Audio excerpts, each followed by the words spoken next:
Hey guys, how's it going? I'm Chris Holt, and today I'm going to take you through all the things that I love about my 2010 Camaro. So just like that, let's head out and let's hear him. Okay guys, here is my 2010 Chevy Camaro. Now if you haven't seen it, I've already done a video on the things that I hate about this car, but now I'm going to move on to the things that I love. Now, like I said in the other video, and it's still true, I haven't washed my car, but it's super dirty, so don't mind literally how dirty it is. It's terrible. But I'm going to start off with kind of the start of my list. One thing that I love about this car is its retro styling.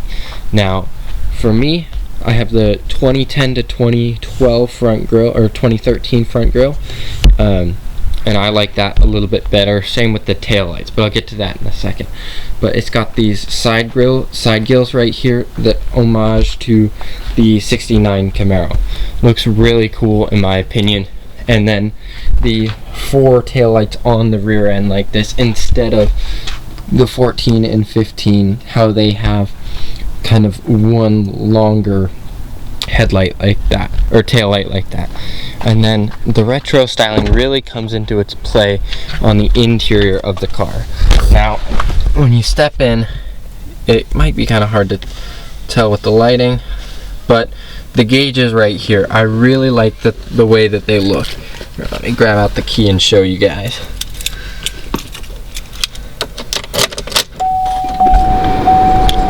So I really like how, shut it up, and I get that because I have aftermarket wheels, but the way how retro they look with the big numbers right there on both the tachometer and the speedometer look really good. And it's nice how in the middle right there it has that digital display right there that tells you, because when you're going on this, most of the time you're keeping it under 80 miles an hour or so, so the second half generally doesn't get any use. But there are the times that you get the use out of it. But when you're driving, like say trying to hit 35 miles an hour, even zooming in on this, it's kind of hard to tell how to get 35, so it's nice to have that. One of the things that I really like about it. Now, something else that I love about the 2010 Camaro, or my car at least, is how good the aftermarket support is on these cars. Now, for me, I have a ZL1 spoiler with a custom-made wicker bill right there. Let's see. With the wicker bill that I made. Now, we've got plenty of other things here that make this car stand out, and it's really nice. I have H&R lowering springs on here, so all of the suspension, everything is really awesome, and it's not too bad. It's not as cheap as the WRX would be, let's say, but it's nice here for some of the aftermarket modifications. Now I have everything from lighting upgrades, which I'll show you guys with the nighttime. These are diode dynamic fog lights right here that I've tinted green. So yeah, there's a walk around, I guess, a little bit of it tonight in the outside. And there's literally everything you can imagine for a 5th gen Camaro. I love the aftermarket support, and because how good it is, it's crazy how diverse everyone's builds are. Now, I like mine how it is right now, and I've got a lot more to go on it, but I like how clean and how simple it actually is. It's not over the top, but it's really clean, very much like factory, but it looks really great in my opinion. Okay guys, the next thing on my list is how dang comfortable this car is. Now, I have the cloth 1LT seats right here, and they're just so comfortable. I mean, they're just big and they hug you really good. I don't know how else to say it, but I did a 5,000 mile road trip in these guys, did up to a 19-hour drive day, and I did not get sore the next day. It was awesome. These seats are so underrated. I get Recaros or something like that, but I just know that they would not match this comfort. Yes, I know they're heavy. They're not, the most friendly for everyone, but they're really great seats. They're wide, they're not too heavily bolstered, which is a bit of a downside to me, but it doesn't really matter because of how comfortable it is. Now on the driver's side here, they're full power, up, down, recline, forward, backwards, which is about all you need. The lumbar support on this is great, and so I have no complaints here other than it's super comfortable. Something else I want to talk about on the interior, kind of exterior too, is up here, the sunroof. Now I know it's not for everyone, and yes, it takes away some of the headspace. Not much, which I know it is kind of an issue because of how high you set the seat up. Your head goes right up to the roof almost. But having a sunroof is so nice because I just always like, especially when it's sunny and warm out, having the sunroof open just really helps out the experience. And it's not like a convertible, which ruins the back end of this. Now if you have a Camaro convertible, I think you should have gotten the coupe, but you know, I've seen some really awesome convertibles. Now I live in Washington State, so having a convertible just doesn't make any sense to me, but having a sunroof, now that totally does. Now on my Camaro right here, I have a sunroof, but I don't on my daily driver WRX. So this one sees the sun more often, so the sunroof does make sense on this car, and I love it. Now something else that I love about my Camaro specifically, and I'm sure a lot of you guys with unique builds too, whether it's the Camaro or anything like that, one thing that's awesome is how much people notice you in town.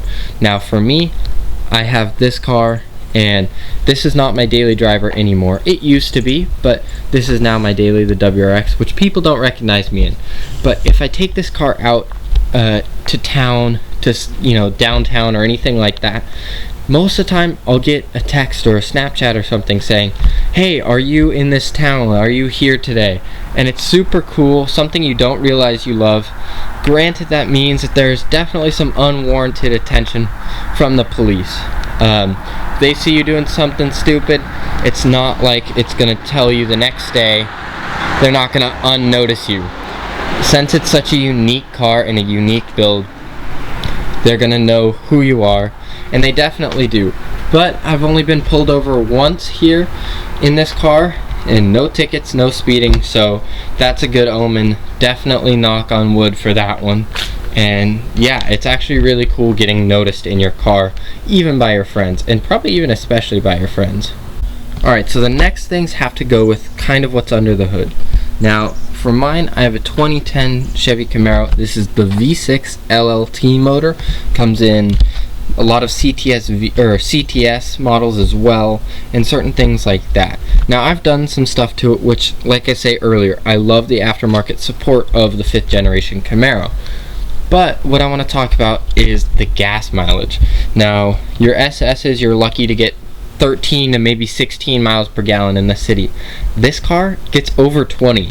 Generally, I'm averaging about 22 miles per gallon, and then if I'm hitting the highway, I generally hit around 30 miles per gallon, which isn't bad for something like this. It's a big, heavier car, so you wouldn't expect it to get decent enough gas mileage. Now, something else that I want to talk about this motor is it's really dependable, actually. You would be surprised, I guess, and it's easy to work on, pretty dependable for me. Now, this is the second motor, so we don't talk about that, but as long as you change your oil and do all of that, this engine will be good to you. Keep it in good condition, you know, make sure to warm it up before doing stuff, and it will love you. Okay, so something else I want to mention about the engine before we go tuck it away is how much power it has. Now, I know it's not a lot, and yes, it's just a V6, but this car stock had 304 horsepower in 2010. Now, what did the comparable 2010 Ford Mustang GT have? Well, it only had 300 horsepower. So for me, I've done things like the cold air intake, the catless long tube headers down in there, kind of hard to tell, but there you go. And it's a great car with decent enough power. I mean, it's not as fast as your SS's or anything like that, but you know, with what I've got into it, it's not bad. It will take some of the Mustangs out there, and so I love that. I definitely do. And yeah, that's what I love about the motor of my 2010 Camaro V6. Okay guys, so another thing I want to talk about that I love is the fact that it allows you to turn off traction control. And now I don't mean just press it, you know, just doing that puts it in traction off, but you press and hold and it turns off traction and stability control. Now why is that a big deal to me? Well, because if it's in the rain or anything like that and you want to have just a little bit of fun but not too much fun, you can turn it off and it will disable everything. It won't catch you in a slide or anything like that. Now I don't like the fact that it has an open differential, but it does allow you to turn off traction control fully to allow you to get a little squirrely, which is always some fun. Alright, so what do you guys think? Now I know this isn't your car, so you guys will have totally different expectations to me. Now if you own a 5th gen Camaro, do you agree with me? Now I know this was a little bit more tailored towards a V6, but I tried to keep it very broad and what I truly liked about my car. Like the sunroof. Some people really enjoy not having the sunroof. They have more room for helmets and all of that, but for me, it's what I liked. So let me know down in the comments what you thought of this video and some of the things that you guys like about your own cars. It doesn't have to be a 5th gen Camaro, it could be any car. I want to know what you guys love about your cars, and if you guys really enjoyed this video, please leave a thumbs up and consider subscribing. I really appreciate it guys, and just like that, I'll see you guys in the next one. Bye.